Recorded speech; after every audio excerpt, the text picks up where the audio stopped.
Kehidupan para artis dan selebriti tanah air seringkali dikaitkan dengan kemewahan dan kekayaan. Namun, di balik gemerlapnya dunia hiburan, ada beberapa artis yang mengalami kesulitan karena kesalahan dalam mengelola keuangan. Beberapa dari mereka bahkan terjerat utang dalam jumlah besar, yang pada akhirnya mempengaruhi kehidupan mereka dan orang-orang di sekitarnya. 5 artis terkenal berikut ini menghadapi konsekuensi dari masalah utang yang mereka alami. Ada yang harus menjalani hukuman penjara, dan ada pula yang mengalami tekanan berat hingga mengambil keputusan tragis. Berikut adalah kisah dari 5 artis tersebut.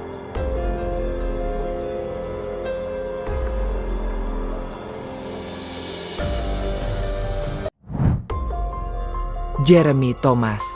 Kasus sengketa hutang piutang pernah menjerat aktor Jeremy Thomas. Kasus ini berlangsung selama 5 tahun dan melibatkan warga negara asing bernama Alexander Patrick Morris. Pada tanggal 7 Oktober 2014, Morris melaporkan Jeremy Thomas ke Polda Bali, menuduhnya melakukan penipuan terkait penjualan aset villa dengan nilai mencapai 16 miliar rupiah. Pada tahun 2019, titik terang mulai muncul, di mana terungkap bahwa dugaan penipuan yang melibatkan Jeremy Thomas ternyata mencapai nilai 45 miliar rupiah. Awalnya, Jeremy Thomas mengaku telah menjual villa tanpa transparansi kepada Morris, yang merupakan pemegang hak sewa konversi tanah tersebut. Pada tahun 2016, villa Kirana telah dibayar oleh Morris Patrick dengan nilai 45 miliar rupiah, namun Jeremy hanya menjualnya dengan harga 17 miliar rupiah. Sayangnya, hasil penjualan ini tidak sampai ke tangan Morris. Jeremy juga dituduh secara diam-diam menjual villa tersebut kepada pihak lain tanpa pemberitahuan terlebih dahulu. Pada tahun 2017, Jeremy Thomas pun ditetapkan sebagai tersangka di Bali dan pada tahun 2019, ia menjadi tahanan kota. Kevin Aprilio. Kevin Aprilio, musisi ternama, pernah mengungkapkan bahwa dirinya harus menjalani berbagai pekerjaan demi melunasi hutang yang jumlahnya sangat besar, yaitu 17 miliar rupiah, akibat tertipu dalam bisnis saham. Awalnya, saya harus melakukan berbagai macam pekerjaan serabutan, seperti apapun yang bisa dikerjakan, ungkap Kevin dalam sebuah wawancara beberapa waktu lalu. Anak pertama dari pasangan artis Adi MS dan Memes ini juga mencoba menjual rumah serta terus tampil di berbagai acara musik untuk mengumpulkan dana guna melunasi hutangnya. Selain itu, Kevin juga sempat menitipkan kompilasi CD lagunya di sebuah gerai ayam goreng cepat saji, serta terlibat dalam bisnis aplikasi untuk mendapatkan tambahan penghasilan. Hal ini dibenarkan oleh istrinya, Vicky Melani, yang menyatakan bahwa hampir setiap hari Kevin harus menjual properti dan kendaraan. Jadi, waktu saya datang ke rumahnya, esoknya properti itu sudah dijual. Misalnya ada Jeep, besoknya sudah dijual lagi, jadi hanya dipakai sekali-kali saja, ungkap Vicky yang pada saat itu masih berstatus sebagai kekasih Kevin. Di tengah kondisi sulit tersebut, Kevin pun memuji kesetiaan Vicky yang selalu mendukungnya, bahkan dalam masa-masa terberat sekalipun. Menurut Kevin, keteguhan hati seorang pria dan wanita seringkali berbeda. Cobaan bagi pria itu terjadi saat dia berada di puncak, ketika banyak uang dan banyak wanita yang tertarik. Sebaliknya, cobaan bagi wanita itu adalah ketika prianya berada di bawah, apakah dia tetap setia atau tidak, ungkap Kevin dalam sebuah postingan di akun media sosialnya. Kevin bercerita bahwa hutang sebesar 17 miliar tersebut mulai menghimpitnya saat ia berusia 25 tahun, akibat keterlibatannya dalam bisnis valuta asing atau forex. Dalam kondisi terpuruk dan terlilit hutang, Kevin bahkan sempat berpikir untuk mengakhiri hidupnya. Namun, ia tetap berusaha tegar demi menjaga nama baik kedua orang tuanya, serta berupaya keras agar masalahnya tidak sampai terungkap oleh media. Di tengah keterpurukan yang dialaminya, hadir Vicky Melani, yang disebut Kevin sebagai malaikat, yang menemaninya melewati masa-masa sulit. Bersama Vicky, Kevin akhirnya berhasil menyelesaikan semua masalahnya hingga bisa bangkit kembali dan meraih kesuksesan seperti sekarang. Hutang yang menjerat Kevin juga diperparah oleh fakta bahwa ia sempat mengajak teman-teman dan koleganya untuk ikut berinvestasi. Meskipun bukan Kevin yang secara langsung menghilangkan dana tersebut, ia tetap merasa bertanggung jawab dan bertekad untuk mengembalikan uang tersebut secara bertahap.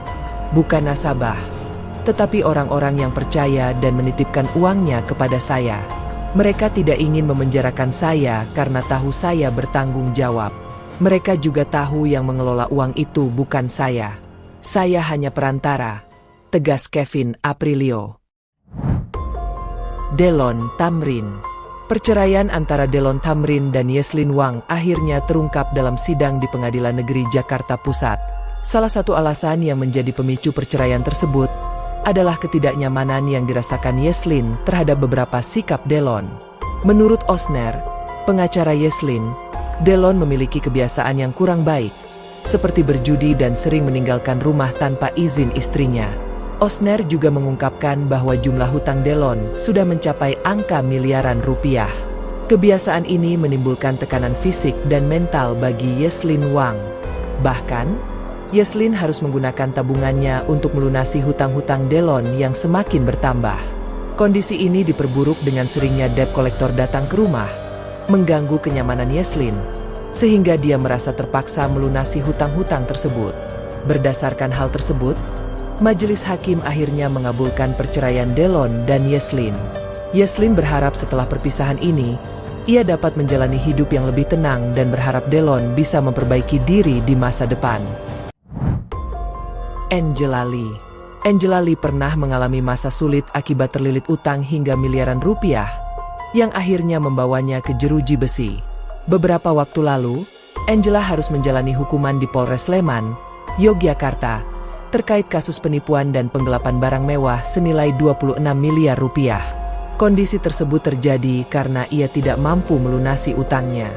Bahkan, di tengah tekanan tersebut, suaminya sempat mengajaknya untuk mengakhiri hidup bersama anak mereka agar terlepas dari beban hutang. Beruntung, Angela kemudian bertemu dengan seorang pengacara yang membantunya secara bertahap menyelesaikan masalah keuangan tersebut. Kini, kehidupan Angela telah berangsur membaik setelah ia memutuskan untuk berpisah dengan sang suami dan mulai menata kembali hidupnya. Angela Lee juga pernah berbagi pengalaman menyentuh saat keluar dari penjara, di mana tidak ada anggota keluarga yang menjemputnya.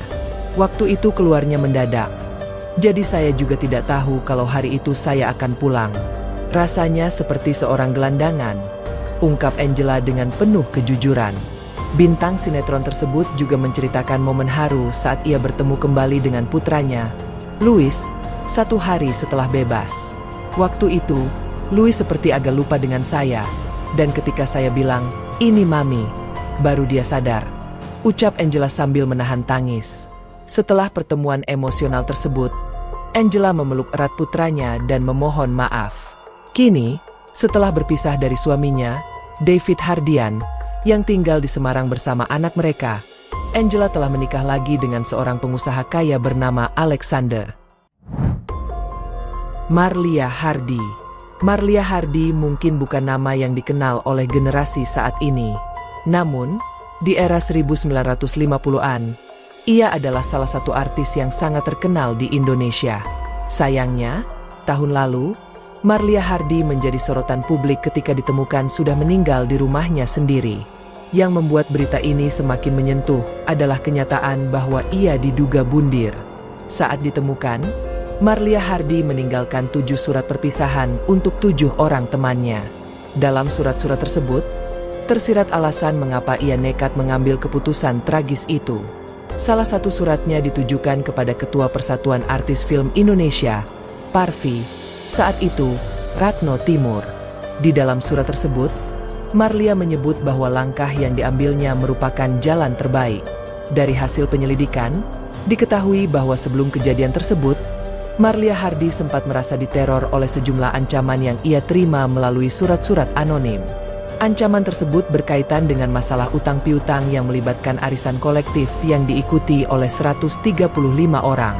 Awalnya, arisan tersebut berjalan lancar, namun seiring waktu, banyak anggota yang gagal memenuhi kewajibannya, sehingga Marlia yang berperan sebagai penanggung jawab harus mencari pinjaman untuk menutupi kekurangan. Ketika beban utang tersebut semakin berat dan tak dapat diatasi, Marlia pun memutuskan untuk bundir pada bulan Juni 1984. Semasa hidupnya, Marlia Hardy dikenal sebagai sosok yang sangat loyal kepada teman-temannya. Ia kerap kali berbaik hati mentraktir mereka, dan tidak pernah terlihat kekurangan. Gaya hidup mewahnya, termasuk rumah besar yang ia tinggali, membuat banyak orang mengira bahwa kekayaannya unlimited.